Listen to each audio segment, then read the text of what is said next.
गुरुर्ब्रह्मा गुरुर्विष्णु गुरुर्देवो महेश्वरः गुरु साक्षात् परब्रह्मा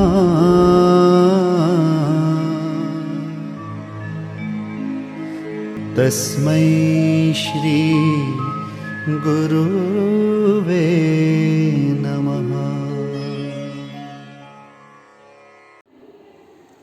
हरिओम विद्यार्थी मित्र, आज हम खंड काव्य 4 कर्ण का जीवन दर्शन समझेंगे। ठीक है, गुजराती और हिंदी दोनों में। तो कर्ण का जीवन दर्शन के कवि है रामधारी सिंह, उसका निक नेम है दिनकर। तो दिनकर का जन्म 1908 में हुआ था और मृत्यु 1974 में उनका मृत्यु हुआ था। वो एक हिंदी के सुप्रसिद्ध कवि रामधारी सिंह यानी कि दिनकर का जन्म बिहार के मुंगेर जिले के सिमरिया नाम के गांव में एक किसान परिवार में उनका जन्म हुआ था। वो एक रजिस्ट्रार और मिर्जापुर कॉलेज में हिंदी विभाग में अध्यक्ष भी रहे थे। दिनकर जी की बड़ी विशेषता है कि वो देश और युग के प्रति जागरूकता रखते हैं। कवि ने तत्कालीन घटनाओं विषमताओं को खुलकर चित्रण किया हुआ है। उनकी वाणी में शक्ति औज है। उनकी कविता में शोषित और पीड़ित वर्ग की व्यथा और उसमें मुक्ति का संघर्ष है। उन्होंने उर्वशी, रश्मिरथी, रेणुका, हुकार, रसवती, कुरुक्षेत्र काव्य कृतियाँ लिखी हैं और उर्वशी के लिए उनको 1972 में ज्ञानपीठ पुरस्कार भी मिला था। संस्कृति के 4 अध्याय उनका चिंतन ग्रंथ है। उनको अकादमी पुरस्कार से भी सम्मानित किया गया था। अर्धनारीश्वर और मिट्टी की ओर आदि प्रमुख गद्य रचनाएं हैं। तो प्रस्तुत खंड काव्य में कर्ण कुंती का पुत्र था। पांडवों में वह जयेष्ठ भी था और श्रेष्ठ भी था। उनकी मित्रता दुर्योधन से होती है। अन्याय और अपमान से भरे कर्ण के जीवन में दुर्योधन से सदा उसका साथ दिया। कर्ण दुर्योधन के इस उपकार को कभी नहीं भूल सका। कर्ण कुशल योद्धा था। महाभारत युद्ध से पहले श्री कृष्ण ने उसे पांडवों के पक्ष में लाने का प्रयत्न किया।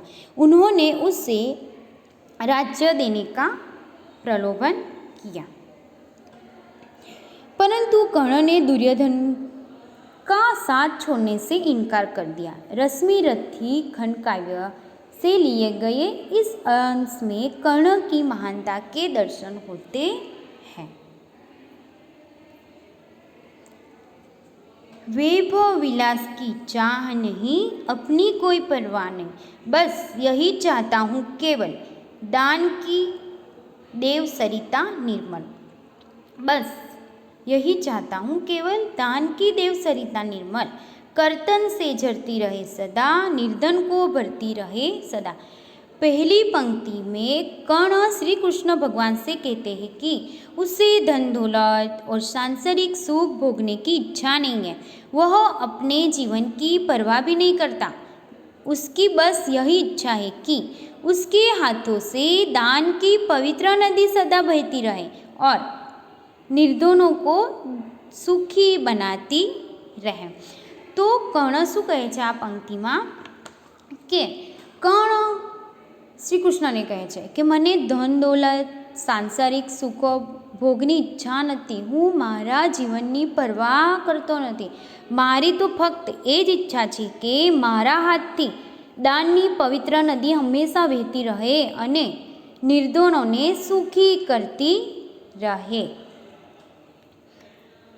दूसरी पंक्ति में कर्ण कहते हैं कि तुच्छ है राज्य क्या है केशव, पाता क्या नर कर प्राप्त विभव। चिंता प्रभुत अत्यल्प हास कुछ चाकचिक्य कुछ क्षण विलास, पर वह भी यही गवाना है कुछ साथ नहीं ले जाना है।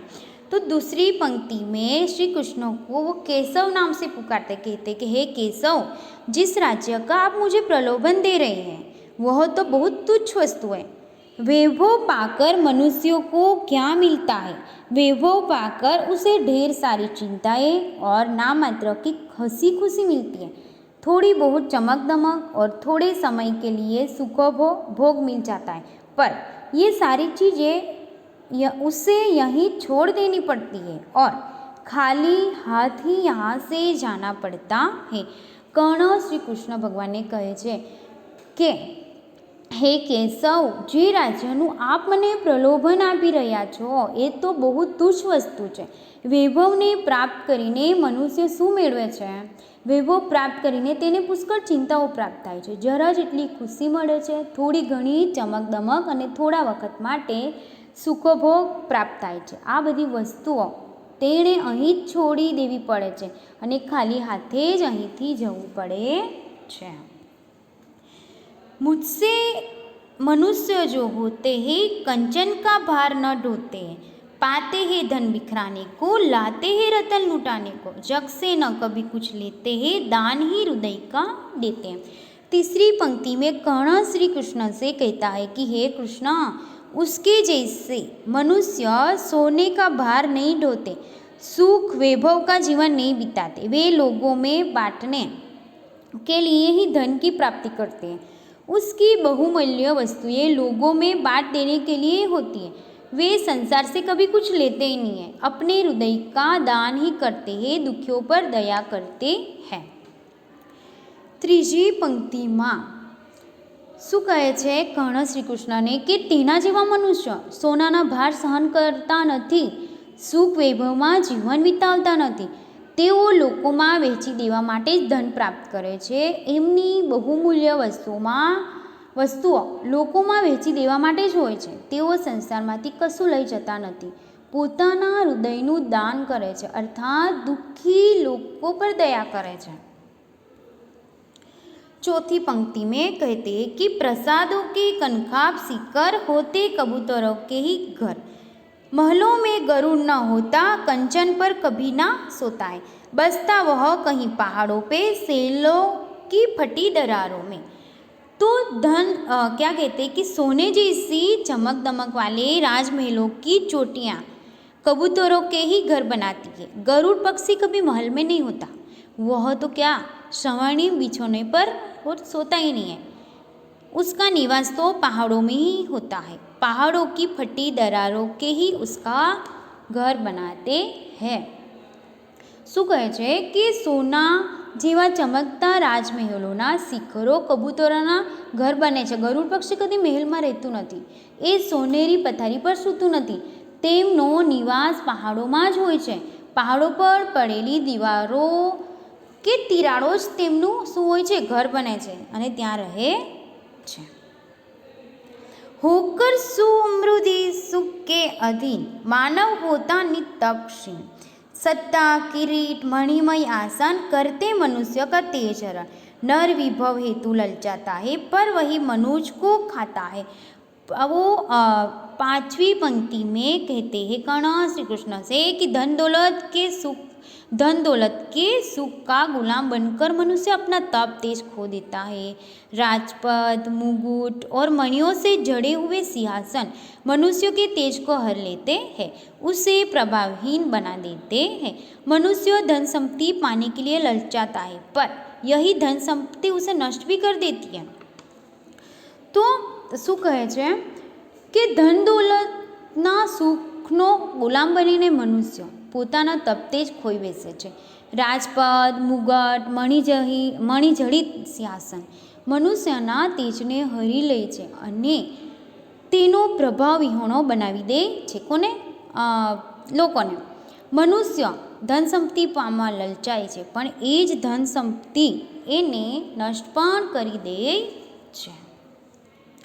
चांदनी पुष्प छाया में पल, नर गले बने समुदर कोमल, पर अमृत कलेश का पिए बिना, आत्म अघट में जिए बिना, वह पुरुष नहीं कहला सकता, विद्नों को नहीं हिला सकता.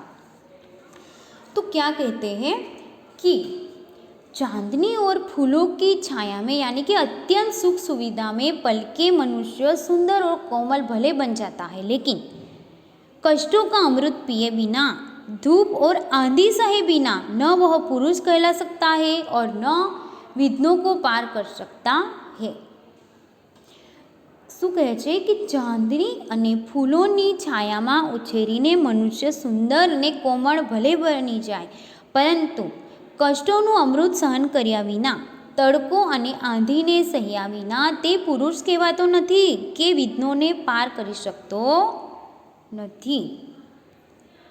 उड़ते जो झंझवातों में, पीते जो वारी प्रपातों में, सारा आकाश अयन जिनका, विधर भुजंग भोजन जिनका, वे ही फणीबंद छुड़ाते हैं, धरती का हृदय जुड़ाते हैं। देखो बच्चों कि क्या कहते हैं कि जो आंधी तूफानों में उड़ते हैं, प्रपातों यानी कि झरनों का पानी पीते हैं, सारा आकाश जिनका घर है और विषैले सांप ही जिनका भोजन है, ऐसे गरुड़ ही सांप के बंधन से छुटकारा दिलाता है और धरती के हृदय को शीतलता देता है। શું કહે છે કણ કે જે આંધી તૂફાનોમાં ઉડે છે, ઝરણાનું પાણી પીએ છે, આખું આકાશ જેમનું ઘર છે અને ઝેરી સાપ જ જેમનું ભોજન છે, એવા ગરુડ સાપના બંધનોમાંથી છુટકારો અપાવે છે અને ધરતીને શું કરે છે कि धरतीना हृदय ने शीतलता आपे छे। अभी हम लास्ट की पंक्ति देखेंगे कि मैं गरुड़ कृष्ण में पक्षीराज, सिर पर न चाहे मुझे ताज, दुर्योधन पर है विपद घोर, सकता न किसी विष उसे छोड़, रणखेत पाटना है मुझको, अहिपास काटना है मुझको। ये पंक्ति में कर्ण कहते कि हे कृष्ण, मैं ऐसा ही गरुड़ पक्षी हूँ, मुझे अपने सिर पर मुकुट नहीं चाहिए। उस समय दुर्योधन भयंकर विपत्ति में फंसा हुआ है, मैं किसी भी तरह उसे छोड़ नहीं सकता, मुझे तो युद्ध क्षेत्र में उतरना है और दुर्योधन के नागपास को काटना है। શું કહે છે કે હે કૃષ્ણ, હું એવો જ ગરુડ પક્ષી છું, મને પોતાના મસ્તક પર મુગટની જરૂર નથી। આ સમયે દુર્યોધન ભયંકર વિપત્તિમાં ફસાયેલો છે, હું કોઈ રીતે તેને છોડી શકું નહીં, મારે તો યુદ્ધ ક્ષેત્રમાં ઉતરવું છે અને દુર્યોધનના નાગપાસને કાપવો છે। વિદ્યાર્થી મિત્રો, અહીં આ પદ્ય સમાપ્ત થાય છે। અસ્તુ।